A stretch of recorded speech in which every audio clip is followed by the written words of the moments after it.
નર્મદા નદી કિનારે ચાલી રહેલી ઉત્તરવાહિની નર્મદા પરિક્રમા દરમિયાન સ્વચ્છતા અને પર્યાવરણ સંરક્ષણ અંગે વિશેષ લોક જાગૃતિ કાર્યક્રમનું આયોજન કરવામાં આવ્યું હતું.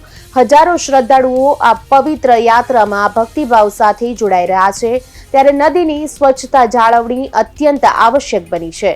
નર્મદે સર્વદેના પવિત્ર સંદેશ સાથે યોજાયેલા આ કાર્યક્રમમાં યાત્રાળુઓને સ્વચ્છતા પ્રત્યે જાગૃત કરવામાં આવ્યા હતા.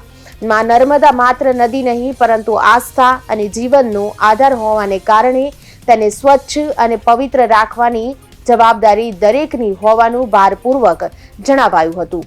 પ્રદૂષણ નિયંત્રણ બોર્ડ ગાંધીનગરની ટીમ દ્વારા નાટકના માધ્યમથી લોકોને સરળ અને અસરકારક રીતે સંદેશ આપવામાં આવ્યો.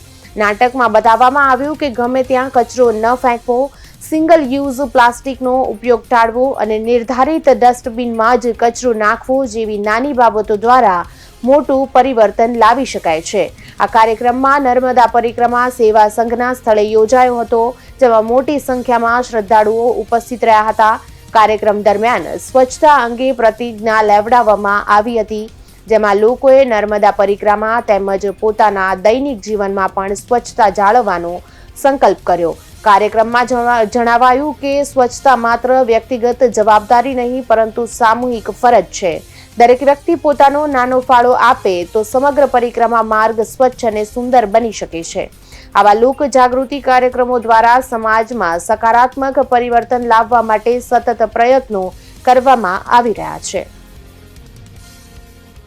નર્મદા પરિક્રમા ચૈત્ર માસમાં ચાલતી આ ઉત્તરવાહિની નર્મદા પરિક્રમાનું ખૂબ જ મહત્વ છે. આપણા દેશના અલગ અલગ રાજ્યો અને અલગ અલગ ગામડાઓમાંથી લાખો શ્રદ્ધાળુઓ અહીંયા પરિક્રમા કરવા આવ્યા અને અમે લોકો અહીંયા આવ્યા છીએ પરિક્રમાના આ માર્ગને સ્વચ્છ અને સુંદર બનાવવા. તો આપ સૌને વિનંતી છે કે આપ પણ જ્યારે અહીંયા આવો ત્યારે આ માર્ગ પર કચરો ના ફેંકશો અને સ્વચ્છતાનું ધ્યાન રાખજો.